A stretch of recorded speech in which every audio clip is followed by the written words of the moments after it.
बच्चों तो स्टार्ट करें हम लोग आज चैप्टर नंबर 9 का। 2 टॉपिक ख़त्म करेंगे फिर से 5 और 6 का।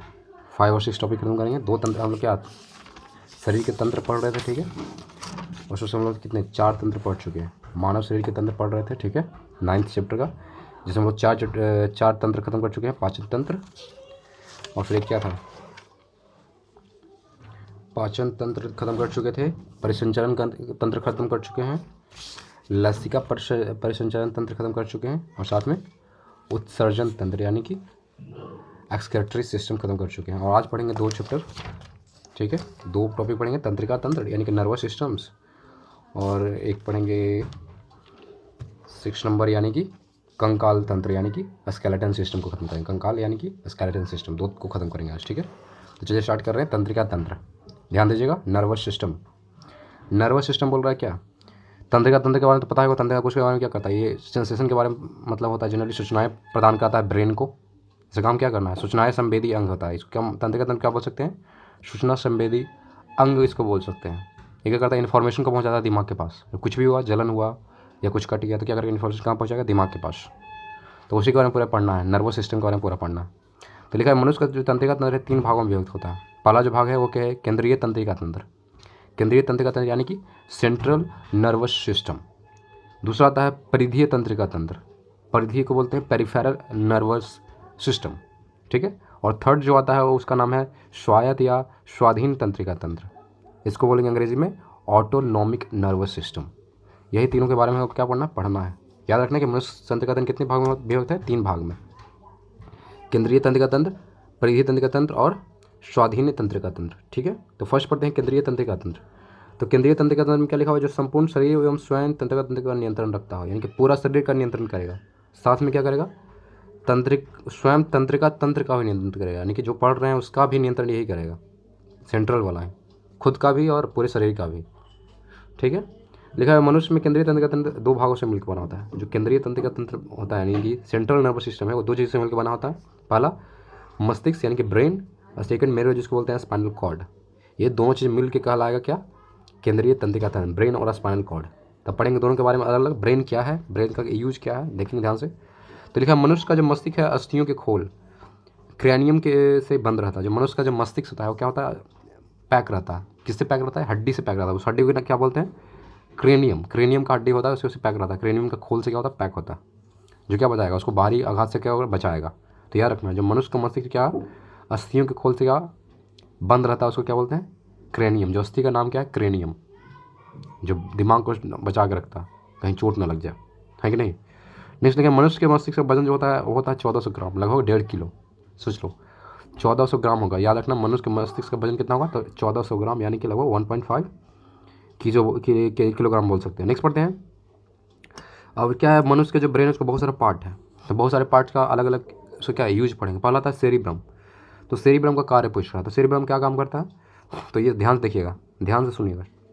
पहला लिखा सबसे विकसित भाग होता है मस्तिष्क का, अगर सबसे विकसित भाग पूछेगा ऑब्जेक्टिव में तो याद रखना उसको बोलते हैं सेरिब्रम। यह मस्तिष्क का सबसे विकसित भाग है, सेरिब्रम इसका नाम है, ठीक है। इसका काम क्या हो गया, यह बुद्धिमत्ता यानी कि इंटेलिजेंस, स्मृति, इच्छा शक्ति, ऐच्छिक गतियों, ऐच्छिक गति का मतलब क्या, जो हमारे कंट्रोल में है, जो हमारा मन कर रहा है, ज्ञानवाणी एवं चिंतन का केंद्र है। यानी कि जितना ये काम है ये करेगा सेरिब्रम। कौन कौन सा, बुद्धिमत्ता का, स्मृति का, इच्छा शक्ति, ऐच्छिक गतियों और ज्ञानवाणी, साथ में चिंतन का केंद्र है ये, ठीक है। नेक्स्ट पढ़ते हैं थैलेमस का, जो सेकंड पार्ट आता है उसको बोलते हैं थैलेमस। यही भी ब्रेन का पार्ट है। तो थैलेमस का कार्य क्या है, ये करता है दर्द, ठंडा और गर्म को पहचानने में काम करता है। जनरली चोट वोट लग गया या दर्द को जो भी है, सेंसेशन के लिए जनरली होगा ये, दर्द ठंडा गर्म को पहचानने के लिए कौन काम करेगा, थैलेमस। मस्तिष्क कौन सा भाग, थैलेमस भाग काम करेगा। अब आता है हाइपोथैलेमस, ये भी एक पार्ट है मस्तिष्क का। तो हाइपोथैलेमस के बारे में क्या लिखा हुआ, कि करता है हार्मोन्स का नियंत्रण करता है। ये करता है जो अंतःस्रावी ग्रंथियाँ जो हार्मोन फ्लो करता है, अंतःस्रावी यानी कहाँ, जो छोटी लीवर था, जो छोटी आंत था, छोटी आंत के जो अंदर जो क्या बोलते हैं निकलता है, जो भी या जो भी ग्रंथियाँ अंतःस्रावी, जो कि हमारे शरीर के अंदर जितनी भी ग्रंथियाँ हैं उससे निकलने वाले हार्मोन्स का नियंत्रण कौन करेगा, तो याद रखना हाइपोथैलेमस करेगा, ये हार्मोन्स का नियंत्रण करेगा, ठीक है। नेक्स्ट लिखा हुआ कि पोस्टीरियर पिट्यूटरी ग्रंथि से स्रावित होने वाले हार्मोन्स इससे स्रावित होते हैं। पोस्टीरियर पिट्यूटरी ग्रंथि से स्रावित होने वाले हार्मोन्स इससे स्रावित होते हैं। यानी कि मतलब एक ग्रंथि है जिसका नाम है पोट्रियस पिट्यूटरी ग्रंथि, जो कहाँ फ्लो करता है, जो कहाँ स्रावित होता है हार्मोन्स, उसका जो हार्मोन से कहाँ निकलता है वो हाइपोथैलेमस में निकलता है। और जो हार्मोन निकलेगा किसका रीजन से निकलता है, जब भूख लगता है आपको, भूख लगेगा, प्यास लगेगा, ताप नियंत्रण, घृणा, प्यार, ये सारा का जो भी आपको फीलिंग्स आएंगे, इसी कारण क्या होगा, एक हार्मोन्स के कारण आपको पता चलेगा। ऐसा नहीं पता चलेगा, क्या होगा, पोट्रियस पिट्यूटरी ग्रंथि से क्या होता है, हार्मोन्स निकलता है, उसी कारण हमको हाइपोथैलेमस को पता चलता है कि ये हमको लगा भूख लगेगा तो फ्लो होना शुरू हो जाएगा, याद रखना। तो क्या क्या काम करेगा ये, भूख, प्यास, ताप नियंत्रण, प्यार, घृणा आदि के केंद्र होते हैं कौन, हाइपोथैलेमस, याद रखना। प्यार मोहब्बत कहाँ, हाइपोथैलेमस में। नेक्स्ट इसमें लिखा हुआ है कि ब्लड प्रेशर, जल के उपापचय, पसीना, गुस्सा, खुशी आदि को भी नियंत्रित करता है, याद रखना। रक्त दाब यानी कि ब्लड प्रेशर, जल के उपापचय, साथ में पसीना, गुस्सा और खुशी, गुस्सा खुशी सब इसमें, प्यार घृणा गुस्सा खुशी सब इससे रिलेटेड होगा, किसे, हाइपोथैलेमस से कंट्रोल होगा। और एक पॉइंट लिखा हुआ है EEG के बारे में, इसको बोलते हैं इलेक्ट्रॉन सेफेलोग्राफ। इसका प्रयोग क्यों करते हैं, इलेक्ट्रॉन सेफेलोग्राफ का इस्तेमाल करते हैं मस्तिष्क के कार्यों का पता लगाने के लिए, मस्तिष्क कैसे क्या का काम कर रहा है उसका पता लगाने के लिए इसका इस्तेमाल करते हैं, EEG का इस्तेमाल करेंगे, ठीक है। अब नेक्स्ट पार्ट पढ़ते हैं, उसका नाम है मस्तिष्क का पार्ट, इसका नाम है कॉर्पोरा क्वाड्रिजेमिया का कार्य। कॉर्पोरा क्वाड्रिजेमिना का काम क्या है, तो ये काम करता है दृष्टि एवं श्रवण शक्ति पर नियंत्रण करना, यानी क्या हमको देखना है और कितना हमको सुनना है, ये सब कंट्रोल कौन करेगा, ये करेगा कॉर्पोरा क्वाड्रिजेमिना, ये कंट्रोल करेगा दृष्टि और श्रवण शक्ति, सुनने और देखने की क्षमता को नियंत्रण करेगा ये। नेक्स्ट पार्ट ये रखते हैं सेरिब्रल पेंडिकल, सेरिब्रल पेंडिकल, इसका काम क्या है, तो इसे बोलते हैं कुर्रा सेरिब्री बोलते हैं, सो दूसरा नाम क्या है, कुर्रा सेरिब्री। ये काम क्या करेगा, मस्तिष्क के अन्य भागों को मेरुरज्जु से जोड़ता है, मस्तिष्क के अन्य भाग किससे जोड़ेगा, मेरुरज्जु से जोड़ेगा, यानी कि स्पाइनल कॉर्ड से क्या करेगा, जोड़ेगा मस्तिष्क के अन्य भाग को, कौन जोड़ेगा, तो सेरिब्रल पेंडिकल जोड़ेगा। नेक्स्ट पढ़ते हैं सेरिबेलम का क्या काम है, ये भी मस्तिष्क का पार्ट ही है। तो सेरिबेलम का कार्य पूछ रहा था, याद रखना, शरीर का संतुलन बनाए रखने के लिए ऐच्छिक पेशियों के संकुचन पर नियंत्रण करता है। ऐच्छिक पेशियाँ मतलब क्या, जो हमारे कंट्रोल में है, उस पेशियों के संकुचन पर नियंत्रण करता है, यानी कि शरीर का संतुलन करेगा, ऐच्छिक पेशियों के संकुचन पर नियंत्रण करता है। यह आंतरिक कान के संतुलन भाग से संवेदनाएं ग्रहण करता है, यानी कि हमको बैलेंस होना है या नहीं होना है, ये कैसे पता करेगा ये, तो जो हमारा कान का जो आंतरिक संतुलित भाग है उसके द्वारा क्या करता है, ये संवेदनाएं ग्रहण करता है बाहर से कि हम बैलेंस है या नहीं बैलेंस है, तो कान का इस्तेमाल करेगा ये, ठीक है। आंतरिक कान के संतुलन भाग से संवेदनाएं ग्रहण करता है, कौन ग्रहण करता है, तो सेरिबेलम। तो सिंपली बैलेंस के लिए पूछेगा तो सेरिबेलम। फिर नेक्स्ट बताते हैं मेडुला ऑब्लांगेटा। मेडुला ऑब्लांगेटा का क्या है, मस्तिष्क का सबसे पीछे का भाग होता है, पूछा जा सकता है, मस्तिष्क का सबसे पीछे का भाग क्या बोलेंगे, सबसे पीछे का भाग का बोलेंगे मेडुला ऑब्लांगेटा, ठीक है। इसका काम क्या रह गया, तो इसका मुख्य कार्य जो है उपापचय, समझ रहे हो, उपापचय यानी भोजन वगैरह का पचना, रक्तदाब हो गया यानी ब्लड प्रेशर, आहार नाल के क्रमाकुंचन, ग्रंथीय स्त्राव, हृदय की धड़कनों तथा शोषण का नियंत्रण। सोच लो, हृदय की धड़कन का नियंत्रण यही करेगा मेडुला, साथ में शोषण का नियंत्रण भी यही करेगा, मेन काम इसी के पास है, मेडुला ऑब्लांगेटा के बाद, हृदय की धड़कनों और शोषण का नियंत्रण, ठीक है। और देख लो ये मस्तिष्क लिखा हुआ है। और इसका थोड़ा सा देख लो, इसका ओवरव्यू देख लो जो हमने पढ़ा अभी तक। तो सिंपल देखो, मस्तिष्क ब्रेन है, ब्रेन को हमने डिवाइड करा 3 पार्ट्स में। पहला था अग्र मस्तिष्क यानी सबसे आगे का, उसको बोलेंगे पोर्सन सेफ्लॉन, ओके। मध्य को बोलेंगे मेसेनसेफ्लॉन, यानी मध्य मस्तिष्क। और जो थर्ड आता है उसको बोलते हैं पश्चिम मस्तिष्क यानी कि रोम्बिन सेफ्लॉन, ठीक है, पश्चिम यानी कि सबसे पीछे का दिमाग, ठीक है।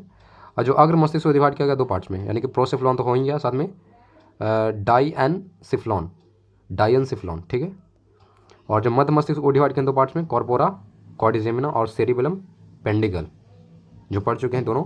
पश्चिम मस्तिष्क यानी कि पश्चिम मस्तिष्क को डिवाइड किया 2 पार्ट में, सेरिबेलम्स और मेडुला ऑब्लांगेटा सबसे पीछे का भाग हो गया, मेडुला ऑब्लांगेटा, ठीक है। अब यहाँ देखो क्या कर रहा है, डाइएनसिफेनॉल को क्या करेगा 2 पार्ट में, थैलेमस और हाइपोथैलेमस, इसके बारे में हम पढ़ चुके हैं। डाइएनसिफेलॉन को 2 भाग में बटाया गया है, थैलेमस और हाइपोथैलेमस, वही बात किया जाएगा, बस यही पढ़ना, ठीक है। ये मस्तिष्क का ओवरव्यू हो गया, कौन कौन से पार्ट्स होंगे ये आप ध्यान में रखिएगा। और हम सारे पढ़ चुके हैं, ऑलरेडी पढ़ चुके हैं, पढ़ें कि नहीं, सब कार्य पढ़ चुके हैं, ठीक है। अब आता है नेक्स्ट पार्ट जिसका नाम क्या है, स्पाइनल कॉर्ड। स्पाइनल कॉर्ड क्या है, केंद्रीय तंत्र के अंदर का ही भाग है।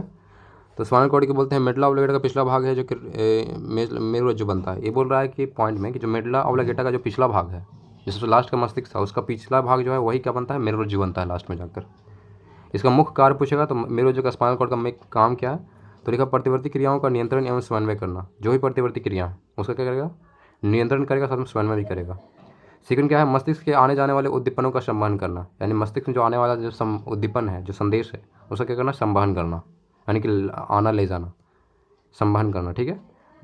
नोट में लिखा हुआ प्रतिवर्ती क्रियाओं को यानी कि रिफ्लेक्स एक्शन का पता सर्वप्रथम किसने पता करा था, तो वैज्ञानिक का नाम क्या है, मार्शल हॉल नामक वैज्ञानिक ने करा था।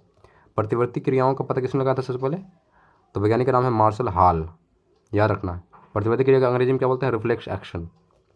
नेक्स्ट पढ़ते हैं परिधीय तंत्रिका तंत्र। जो सेकंड वाला तंत्रिका तंत्र था उसका नाम क्या था, परिधीय तंत्रिका तंत्र, यानी कि पेरिफेरल नर्वस सिस्टम्स। तो पेरिफेरल नर्वस सिस्टम आता है, क्या बोल रहा है, इसमें लिख रहा है क्या, परिधीय तंत्रिका तंत्र मस्तिष्क एवं मेरुरज्जु से निकलने वाले तंत्रिकाओं का बना होता है, यानी कि ये किससे बना होगा, मस्तिष्क और मेरुरज्जु से निकलने वाले तंत्रिकाओं से मिलकर बना होगा। मस्तिष्क और मेरुरज्जु से निकलने वाले तंत्रिकाओं से मिलकर बनेगा कौन, परिधीय तंत्रिका तंत्र। इसमें क्रम से कौन कौन आएगा, कपाल आएगा, कपाल को बोलते हैं अंग्रेजी में सेरेनियल, और दूसरा होगा मेरुरज्जु यानी कि स्पाइनल के तंत्रिकाओं का। एक सेकेंड, इसमें क्रम से कपाल एवं मेरुरज्जु तंत्रिकाएं कहते हैं,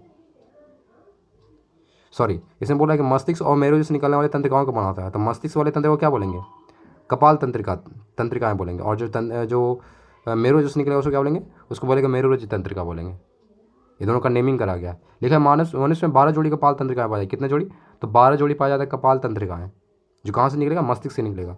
और 31 जोड़ी क्या होता है, मेरुरज्जु तंत्रिकाएं पाई जाती है। ह्यूमन में याद रखना, मानव में क्या, 12 जोड़ी कपाल तंत्रिकाएं और 31 जोड़ी मेरुरज्जु तंत्रिकाएं पाई जाएगी। जो मेरुरज्जु तंत्रिका कहाँ से निकलेगा, तो मेरुरज्जु से निकलेगा, और कपाल तंत्रिका कहाँ से निकलेगा, तो ये निकलेगा हमारा मस्तिष्क से निकलेगा। ठीक है, याद रखना 12 और 31।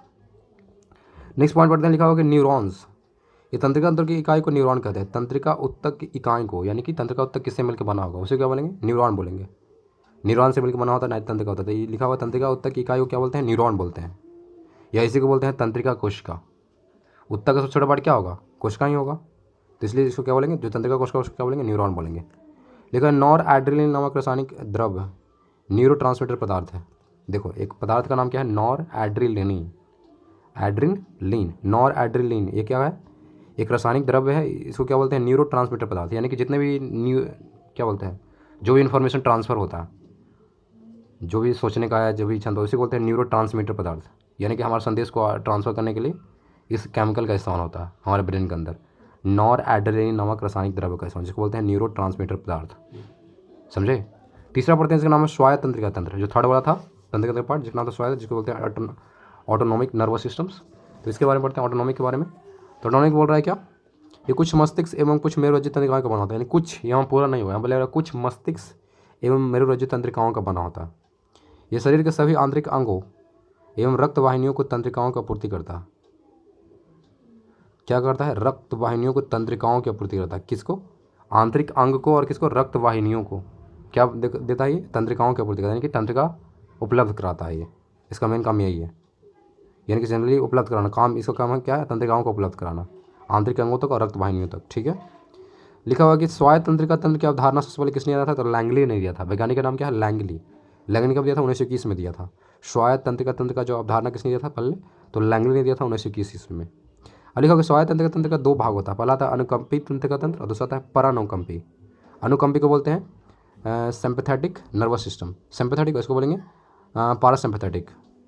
एक सिंपैथेटिक होगा और दूसरा का पारासिम्पैथेटिक, सिंपैथेटिक नर्वस सिस्टम्स। ठीक है, दोनों के बारे में पढ़ना है या नहीं, इसका अनुकंपी तंत्र दोनों को मिलाकर पढ़ना है। दोनों को बारी बारी क्या पढ़ेंगे, इसका कार्य पढ़ेंगे। जैसे कि फर्स्ट वाला क्या है, अनुकंपित तंत्र का, इसका काम क्या है, उसके बाद परानुकंपी का काम पढ़ेंगे। ठीक है। तो अनुकंपित तंत्र का कार्य क्या बोल रहा है, कि त्वचा में बसे रुधिर वाहिनियों को संकीर्ण करता है। त्वचा में बसे जो भी रुधिर वाहिनियाँ उसको क्या करता है, संकीर्ण करता है। रुधिर वाहिनी क्या करेगा, संकीर्ण यानी कि पतला करेगा। त्वचा में बसे रुधिर वाहिनियों को संकीर्ण करता है। दूसरा याद रखना है कि इसी क्रिया से बाल खड़े होते हैं। इसी क्रिया से, यानी जब काम करना शुरू करेगा तो क्या हो जाएगा, बाल खड़े हो जाएंगे। जब डर लगता है तब तो देखते हैं बाल खड़ा होता है, यही है। तो इसी क्रिया से क्या होगा, बाल खड़े हो जाएंगे। यह लार ग्रंथि को स्राव को कम कर देता है। देखें कंठ सूख जाना होता है, जब डरते हो तो क्या कंठ सूख जाता है, तो यही लिख रहा है। ये बाल खड़े हो जाएंगे आपके, साथ में लार ग्रंथियों का स्राव कम हो जाएगा। यह हृदय स्पंदन को तेज कर देगा, बहुत तेज हो जाएगा। सोच लो, अनुकंपित तंत्र का काम करने से तो क्या हो जाएगा, आपका एकदम बढ़ जाएगा। डर रहे हो तो क्या आपका हृदय स्पंदन बढ़ जाता है। यह संवेद ग्रंथियों का स्राव को प्रारंभ करता है। संवेद ग्रंथियाँ कि स्राव को क्या करता है, प्रारंभ कर देता है। आँख की पुतली को फैलाता है। देखो डरते हो तो आँख फैल जाता है, या चौंकते हो तो आँख फैल जाता है। यह मूत्राशय की पेशियों को विमोचन करता है, यानी कि अब टॉयलेट लगने वाला है। अब मूत्राशय की वजह से क्या करता है, विमोचन करता है। ये आंत में क्रमानुसार गति को कम करता है, यानी कि पेट भी क्या हो जाता है, मतलब शांत हो जाए। आंत में क्रमानुसार गति को क्या करता है, कम करता है। इसके द्वारा श्वसन दर तीव्र हो जाते हैं। श्वसन दर क्या हो गया, बहुत तेज हो जाएगा। रक्त दबाव को बढ़ाता है, यानी कि ब्लड प्रेशर का बढ़ जाएगा। रुधिर शर्करा के स्तर को बढ़ाता है, यानी कि जो ब्लड होगा उसमें क्या होगा, ग्लूकोज की मात्रा क्या होगा, बढ़ जाएगा। साथ में क्या करेगा, लाल रुधिर कणिकाओं की संख्या में वृद्धि होती है। साथ में आरबीसी का संख्या क्या बढ़ जाएगा आपका। साथ में रक्त में थक्का बनने में मदद करता है। इसमें सामूहिक प्रभाव से भय, पीड़ा, क्रोध का प्रभाव, देखो मेन यही है, भय, पीड़ा, क्रोध का भावना पड़ता है। सामूहिक प्रभाव से क्या होता है, भय, भय होता तो ये सारा काम होगा, पीड़ा होगा तो होगा, या क्रोध आएगा तो तब ये काम करेगा। अनुकंपी तंत्र, सोच लो ये इसमें क्या लिखा, इसमें सामूहिक प्रभाव से भय, पीड़ा तथा क्रोध का प्रभाव पड़ता है। इसमें क्या होगा, प्रभाव पड़ेगा भय पे, पीड़ा पे और क्रोध पे। नेक्स्ट पढ़ते हैं परानुकंपी तंत्र के कार्य। तो परानुकंपी का लिखा, इस तंत्र के कार्य के विपरीत होंगे, सीधे इसका क्या होगा, उल्टा होगा। याद रखना, परानुकंपी तंत्र के काम की जो होगा क्या होगा, सीधे इसका उल्टा होने वाला। तो क्या है, पहला तो लिखा हुआ क्या है, रुधिर वाहिनी में गुहा को चौड़ा करता है। रुधिर वाहिनी के गुहा को चौड़ा करता है, किंतु कोरोनरी रुधिर वाहिनी को छोड़कर, कोरोनरी वाहिनी को, रुधिर की वाहिनी को छोड़ के बाकी जितने भी गुहा मतलब क्या, जिसमें रक्त फ्लो कर रहा है, तो रुधिर वाहिनी को गुहा क्या करता है, चौड़ा कर देगा, फैल जाएगा, तो ब्लड आराम से फ्लो करना शुरू हो जाएगा। ये लार के स्राव तथा अन्य पाचक रसों का वृद्धि कर देगा, यानी कि लार आराम से फ्लो करने लगेगा, ज़्यादा लार निकलने लगेगा। नेत्र की पुतली संकुचित है, छोटा हो जाएगा, रिलैक्स मोड में हो गया हम लोग। नेत्र की पुतली क्या होगा, संकुचित हो गया। मूत्राशय की अन्य पेशियों में संकुचन होता है। मूत्राशय के अन्य पेशियों में संकुचन, यानी कि टॉयलेट हमको नहीं लगाया अभी, संकुचन हो गया। आंतरिक भित्ति में संकुचन एवं गति उत्पन्न होता है। जो अंतर हमारा जो भी आंतरिक भित्ति है उसमें क्या होगा, संकुचन और गति उत्पन्न हो जाएगा, यानी कि नॉर्मल काम करना शुरू कर देगा। पेट उठ जो है आराम से काम कर रहा है। नेक्स्ट लिखा, सामूहिक रूप से आराम तथा सुख स्थिति को उत्पन्न करता है। देखो आराम करोगे तो यही होता है, आराम या सुख करोगे तो ये कंडीशन सारे आपको में होंगे। तो क्या लिखा है, इस तंत्र का प्रभाव सामूहिक रूप से कहाँ, आराम और सुख की स्थितियों पर उत्पन्न करता है कि नहीं। अब नेक्स्ट पढ़ेंगे, इसका नाम है स्केलेटन सिस्टम। स्केलेटन सिस्टम का मतलब अंग्रेजी में क्या बोलेंगे, सॉरी अंग्रेजी में बोलता है स्केलेटन सिस्टम, हिंदी में क्या बोलेंगे, कंकाल तंत्र। तो कंकाल तंत्र में देख पढ़ते हैं, तो लिखा हुआ कि मनुष्य कंकाल तंत्र के दो भाग से बना होता है। पहला जो भाग है उसको बोलते हैं अक्षीय कंकाल, दूसरा का बोलते हैं उपांगीय कंकाल। अक्षीय कंकाल को बोलते हैं अंग्रेजी में एक्सियल स्केलेटन। एक्सियल स्केलेटन देख लो, एक्सियल स्केलेटन लिखा हुआ ना। एक शरीर के मुख्य अक्ष बनाने वाले कंकाल को, मुख्य अक्ष बनाने वाले कंकाल क्या बोलते हैं, अक्षीय कंकाल बोलते हैं। इसमें कौन कौन आएगा, मुख्य में कौन है, खोपड़ी आएगा, दिमाग यानी खोपड़ी, केसरकु दंड तथा छाती की अस्थियाँ आएगा। तीन चीज़ आएगा, खोपड़ी आएगा, केसरकु दंड आएगा, साथ में छाती की अस्थियाँ आएगा, तीन आएगा। तो खोपड़ी के बारे में पढ़ लेते हैं भाई। खोपड़ी यानी कि स्कल के बारे में। स्कल में क्या लिखा हुआ है, स्कल तो समझ लो क्या होगा, हेड का जो शरीर का जो क्या लिखा हुआ है, मनुष्य के सिर के अंतःकाल के भाग को खोपड़ी कहते हैं, यानी कि जो सिर है उसके अंदर के भाग को क्या बोलेंगे, खोपड़ी बोलेंगे। इसमें कितनी अस्थियाँ होती है, तो 29 अस्थियाँ, यानी कि लगभग 29 हड्डी होगा इसके अंदर, खोपड़ी के अंदर। इसमें 8 अस्थि जो होगा संजीव रूप से क्या होगा, मनुष्य के मस्तिष्क को सुरक्षित रखेगा। इसे पढ़ चुके हैं, कौन था, जो क्रेनियम था वो क्या कर रहा था, सुरक्षित कर रहा था ना मनुष्य के मस्तिष्क को। तो इसमें 8 अस्थि लग जाते हैं, तो 8 अस्थि तो हो गया दिमाग को सुरक्षित प्रदान करने के लिए, सुरक्षा करने के लिए।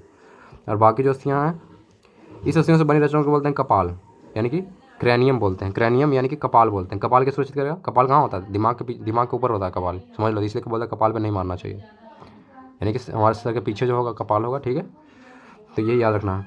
तो उसे बोलेंगे क्रैनियम, कपाल, हिंदी में कपाल बोलेंगे। कपाल की सभी अस्थियाँ के लिए सीवनों के द्वारा दृढ़ता से जुड़े रहते हैं। जो कपाल की सभी अस्थियाँ किसके द्वारा जुड़ा होता है, तो सीवनों के द्वारा, अंग्रेजी में बोलते हैं अस्टूअर्स के द्वारा,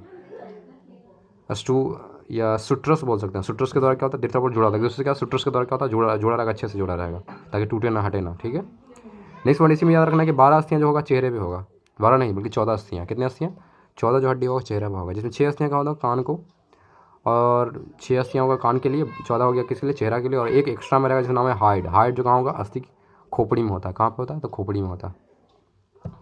नेक्स्ट पढ़ेंगे कशेरुक का, जो बोलते हैं रीढ़ दंड। कशेरुक का हिंदी में बोलेंगे रीढ़ की हड्डी, तो ये बोल रहा है कशेरुक दंड, यानी कि वर्टेबल कॉलम बोलेंगे इसको अंग्रेजी में, ठीक है। तो ये सेकंड पार्ट होगा कंकाल का, ठीक है। सेकंड में क्या पढ़ रहे हैं, तो इसमें क्या बोल रहा है, इसमें बोल रहा है कि मनुष्य के कशेरुक दंड में 33 कशेरुक से मिलकर बना होता है। कितने, 33 कशेरुकाओं से मिलकर बना होता है। 33 होता है कशेरुकाओं हमारे शरीर के अंदर, सोच लो। पहला कशेरुक क्या बोलते हैं, इसको बोलते हैं एटलस, एटलस कशेरुक बोलते हैं, यानी कि अंग्रेजी में बोलेंगे एटलस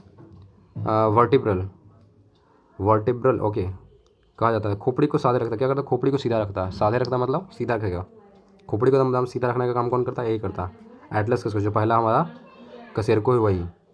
सेकंड पढ़ेंगे कशेरुकदंड की कार्य क्या है, तो काम क्या क्या करेगा कशेरुकदंड, तो पहला काम करेगा सिर को साधे रखता है यानी कि सिर को सीधा रखेगा। दूसरा काम क्या है, गर्दन तथा धड़ को आधार प्रदान कराता है, गर्दन और धड़ को आधार यानी कि बेस प्रदान कराएगा कि किस पर टिका रहना है, तो इसी पर ध्यान, गर्दन और धड़ को आधार प्रदान, धड़ यानी कि बीच का पार्ट, शरीर का जो बीच का भाग किसी पर रहता है, कशेरुक यानी कि इसे रीढ़ की हड्डी पर ही टिका रहता है कि नहीं। लिखा होगा कि यह मनुष्य को खड़े होकर चलने और खड़े होने आदि में मदद करता है, चलने में भी खड़ा होने में मदद करेगा, सही। चौथा पॉइंट लिखा होगा गर्दन एवं धड़ को लचक प्रदान करता है, लचक मतलब लचीला, गर्दन और किसको, धड़ को, धड़ यानी कमर को मान के चलो, दोनों क्या करो लचक प्रदान कराएगा। नेक्स्ट पॉइंट याद रखें मेरुरज्जु की सुरक्षा प्रदान करता है, मेरुरज्जु जो भी है स्पाइनल कॉर्ड जिसको बोलते हैं, मेरुरज्जु की अंग्रेजी में क्या बोलेंगे, मेरुरज्जु को बोलेंगे क्या, स्पाइनल कॉर्ड, स्पाइनल कॉर्ड क्या करता है, सुरक्षा प्रदान करता है, कौन प्रदान करता है, कशेरुकदंड। ये 5 चीज़ आपको याद रखना। अब नेक्स्ट पढ़ते हैं क्या, अच्छी कंकाल पढ़ चुके हैं, अच्छे कंकाल में हमने क्या पढ़ा, ये खोपड़ी के बारे में पढ़ा, कशेरुकदंड के बारे में पढ़ा। अब जो आता है उपांगीय कंकाल, अच्छे कंकाल आता है उपांगीय जिसको बोलते हैं अपेंडिकुलर स्केलेटन बोलते हैं, अंग्रेजी में बोलेंगे अपेंडिकुलर स्केलेटन। इसमें लिखा हुआ है क्या, ए और बी में देखिए लिखा हुआ, लिखा पाद अस्थियाँ आएगा, पहला जो आएगा उसको बोलेंगे पाद अस्थियाँ यानी कि पैरों की हड्डियाँ, तो पैरों की हड्डियाँ में लिखा दोनों हाथ और पैर दोनों को मिलाकर, पाद अस्थियाँ का मतलब ये नहीं कि सिर्फ पैर हो गया, इसमें हाथ और पैर दोनों को जोड़ना पड़ेगा, तो दोनों को मिलाकर कितने, लगभग 118 हड्डियाँ होती है, याद रखना, हाथ और पैर दोनों को मिलाकर कितनी हड्डियाँ होती है, मानव शरीर में 118 हड्डियाँ होती है, याद रखना होगा ये, ठीक है। साथ में लिखा मेखलाएँ, मेखलाएँ का मतलब हो गया जो मनुष्य का जो अग्रपाद होता है यानी कि आगे का जो पैर होता है। साथ में जो लिखा हुआ पश्चपाद, दोनों पैर जो है अच्छी कंकाल पर साधने के लिए 2 चाप पाए जाते हैं, जो कि यानी कि आगे का पैर और जो पीछे का पैर है दोनों क्या करते हैं अच्छी कंकाल पर साधा रखने के लिए, सीधा रखने के लिए, मतलब जो पैर उसको सीधा रखने के लिए क्या होता है 2 चाप होता है जस्ट पैर के ऊपर में, तो उन्हीं को बोलते हैं मेखला यानी कि अंग्रेजी में बोलेंगे ग्रिडल्स बोलेंगे, ग्रिडल्स, जो क्या करेगा जो दोनों पैर को बैलेंस करके रखेगा चाप के ऊपर, 2 चाप के, उसी क्या बोलते हैं मेखलाएँ बोलते हैं यानी कि ग्रिडल्स बोलते हैं, ठीक है। पहले तो पाद अस्थियाँ, पैर की हड्डियाँ हो गया और हाथ की हड्डियाँ होगा, उसको क्या पढ़ लिए, मेखलाएँ पढ़ लिए। इसी में और आगे पढ़ेंगे, इसमें एक पॉइंट लिखा हुआ है कि अंश मेखला से अग्रपाद की अस्थियाँ ह्यूमरस और श्रेणी मेखला से पश्चपाद की हड्डियाँ फीमर से जुड़ी होती है। अंश मेखला, देखो यहाँ लिखा पॉइंट लिखा, अग्रपाद की मेखला को क्या बोलेंगे, जो आगे वाला पैर है उसके मेखला को क्या बोलेंगे, उसका नाम एक रहता है अंश मेखला बोलते हैं। मेखला तो पता चल गया कि क्या करता है, बैलेंस करता है दोनों पैर को, लेकिन जो आगे वाला पैर के मेखला होगा उसको जो बैलेंस करेगा उसको बोलेंगे अंश मेखला, और जो पीछे वाला पश्चपाद का जो मेखला होगा उसको क्या बोलेंगे, श्रेणी मेखला यानी कि पैल्विक ग्रिडल्स बोलेंगे। अब उसने बोला कि अंश मेखला से अग्रपाद की अस्थि ह्यूमरस और श्रेणी मेखला से पश्चपाद की हड्डी फीमर से जुड़ी होती है। किससे कौन कौन जुड़ा होता है पता करना, जो अंश मेखला से कौन जुड़ा रहेगा, आगे का जो पैर है किससे जुड़ा रहेगा, अस्थि का नाम क्या है ह्यूमरस, ह्यूमरस से जुड़ा रहेगा, कौन जुड़ा रहेगा, तो हमारा आगे का पैर।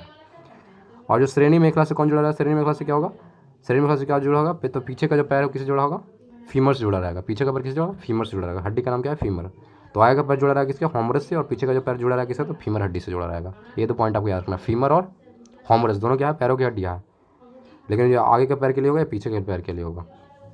नेक्स्ट बढ़ेंगे कंकाल तंत्र के काम, जो पूरा कंकाल तंत्र का यूज कहाँ पे है, काम क्या है, तो काम यही है कि शरीर का निश्चित आकार प्रदान कराएगा, बिल्कुल शरीर हमारा निश्चित आकार में होना चाहिए, इसके लिए कंकाल तंत्र ही चाहिए। शरीर के कोमल अंग को सुरक्षा प्रदान करेगा, कोमल अंग जो जैसे कि दिल हो गया, दिमाग हो गया, ये सबको सुरक्षा प्रदान कराता है। पेशियों को जोड़ने का आधार प्रदान करता है, यानी कि मांसपेशियाँ जो भी उसको जोड़ने का आधार प्रदान कराएगा। श्वसन एवं पोषण में सहायता प्रदान करता है, श्वसन और पोषण दोनों के लिए। श्वसन के लिए क्या है, हमारा क्या फेफड़ा है ना, जो भी है, दिल है, सीना है, जो है कि नहीं, तो श्वसन एवं पोषण में सहायता प्रदान करता है।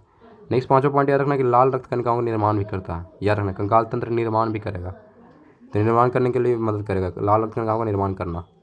अब नेक्स्ट पॉइंट में लिखा होगा जांग की हड्डियाँ फीमर शरीर की सबसे बड़ी हड्डी होती है, शरीर की सबसे बड़ी हड्डी पूछेगा तो उसका नाम क्या है, फीमर, फीमर, इसको क्या बोलते हैं, जांग की हड्डी, जो कि क्या है शरीर की सबसे बड़ी हड्डी है। नेक्स्ट याद रखना कान की जो हड्डी है इसका नाम है स्टेपस, या स्टेप्स बोल सकते हैं अंग्रेजी में, शरीर की सबसे छोटी हड्डी होती है, शरीर की अगर सबसे छोटी हड्डी पूछे तो उसका नाम क्या है, स्टेप्स, जो कि कान की हड्डी कहलाती है। मांसपेशियों एवं अस्थि को जोड़ने को टेंडन कहते हैं, मांसपेशियों किससे जोड़ना है, अस्थि से जोड़ना, यानी कि हड्डी से जोड़ना है। मांसपेशी को अगर हड्डी से जोड़ने के लिए जोड़ को क्या बोलते हैं, जहाँ पे मांसपेशी और हड्डी जुड़ा हुआ उसको क्या बोलेंगे, उसको बोलेंगे टेंडन। जो हमारा बाइसेप्स ट्राइसेप्स होता है ना वो टेंडन ही होता है, मान के चलो, मांसपेशियों के अस्थि से जोड़ना टेंडन कहलाएगा। और लिखा अस्थि से अस्थि को जोड़ने को क्या बोलते हैं, उसको बोलते हैं लिगामेंट्स। अस्थि को अस्थि कौन जोड़ेगा, उसको बोलेंगे लिगामेंट। हड्डी को हड्डी जोड़ता है, जैसे कोहनी वगैरह होगा, इसको क्या बोलेंगे, लिगामेंट्स हो गए, घुटना हो गया, सारे क्या है लिगामेंट्स है। तो अस्थि से अस्थि को जोड़ता है उसको लिगामेंट बोलेंगे, और जो मांसपेशी को अस्थि से जोड़ता है उसको बोलेंगे टेंडन बोलेंगे। यही 2 पॉइंट आपको है काफ़ी इंपॉर्टेंट, ठीक है। तो आज के लिए इतना ही, ये हमारा चैप्टर खत्म होगा। Thank you.